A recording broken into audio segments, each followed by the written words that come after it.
안녕하세요. 이번 영상에서는 나도 모르는 사이 빚쟁이가 되고 있을 수 있다는 주제로 영상을 제작했습니다. 이 영상은 법인을 운영하시고 계시는 대표 본인이시라면 꼭 보시길 권장합니다. 솔직히 큰 법인보다 영세하게 운영하시는 분들 상당합니다.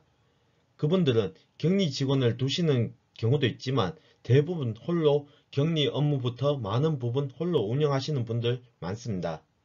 하지만 바쁘게 회사 운영하시다 보면 나도 모르는 사이 재무상태표에서 이상한 숫자가 나타납니다. 가지급금, 주임종 단기채권, 대여금이라는 내용이 나타날 겁니다. 그것도 회사 자산에 나타납니다. 회사 자산이 늘어나니 좋은 거 아닌가 이렇게 생각하시다가 큰일 납니다. 우선 그 내용을 잘 모르실 수 있으니 어떤 내용인지 살펴보겠습니다.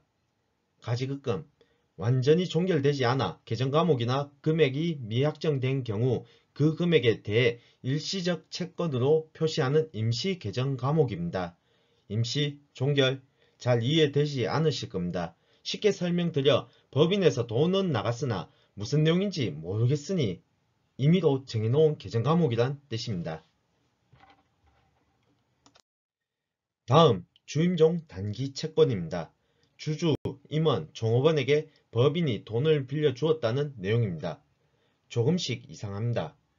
법인에 직원도 없고 대표자 혼자 운영하는데 나는 한 번도 법인에 돈을 빌려본 적도 없는데 전 숫자가 나타나면 특히 의심하셔야 합니다. 다음 계정 과목 단기 대여금입니다. 이 계정 과목도 법인이 다른 법인 사람들에게 돈을 대여해 준 금액이 있다는 계정 과목입니다. 법인 자금도 넉넉치 않은데 법인에서 다른 사람에게 돈을 빌려줬다는 내용 참 이상합니다. 이제 실무상 여러 경우가 있지만 저런 금액이 생기는 상황을 한번 만들어 보았습니다. 실무에서 빈번하게 발생하는 내용입니다. 홍길동 씨는 A 법인을 운영하고 있습니다. 격리 직원 없이 법인을 운영하는 홍길동 씨는 세무대리인으로부터 연락을 받습니다. 세무대리인이 21년 결산 정리하고 있습니다. 그리고 21년 1월 20일 출금 금액 중 33만원을 김민수 씨에게 송금하였는데 무슨 금액이냐 이렇게 연락이 왔습니다. 통화는 22년 3월 4일에 연락받았습니다. 보통 12월 말 결산 법인이라면 3월 말까지 결산을 통해 법인세 신고하여야 하니 이런 부분은 큰 문제는 없어 보입니다. 하지만 이 부분에서 홍길동 씨는 아무리 고민해도 떠올지 않다 말하면서 통화를 종료하게 됩니다. 솔직히 사업하는데 바쁜데 그것도 어제 내용도 아닌 1년 전 33만원 송금 금액 기억 안 납니다. 그렇다면 A 법인을 기장하는 세무대리인은 어떻게 정리를 하였을까요? 여기에서 세무대리인은 출처 불명확한 부분으로 금액을 표시할 겁니다. 그리고 그 계정 과목은 결국 대표자가 가져간 주임종 단기 채권으로 변경하게 될 겁니다. 회계 처리입니다. 임시로는 33만원 가지급금이 보통 예금에서 출금되었다. 이렇게 장부 정리를 해놓았다가 결산 확정 시 가지급금이란 계정 과목은 주임종 단기 채권 33만원이 보통 예금에서 출금되었다고 이렇게 마무리가 될 겁니다. 이게 가지급금입니다. 임시 계정 과목이었지만 한마디로 돈이 출금되었으나 그 출처를 밝히지 못한다면 대표자가 가져간 게 됩니다. 그리고 그 돈은 결국 대표자가 갚아야 되는 금액인 겁니다. 참 억울하죠? 실제 돈은 김민수 씨에게 주었지만 왜 그 돈을 주었는지 기억이 나지 않아 대표자가 가져간 금액으로 정리된다는 사실을 모르는 경우가 많습니다.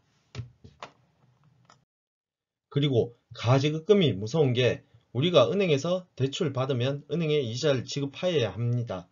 그리고 그런 원리로 우리가 장부상 법인에게 돈을 빌린 것으로 정리되게 된다면 우리는 법인에게 이자를 주어야 합니다.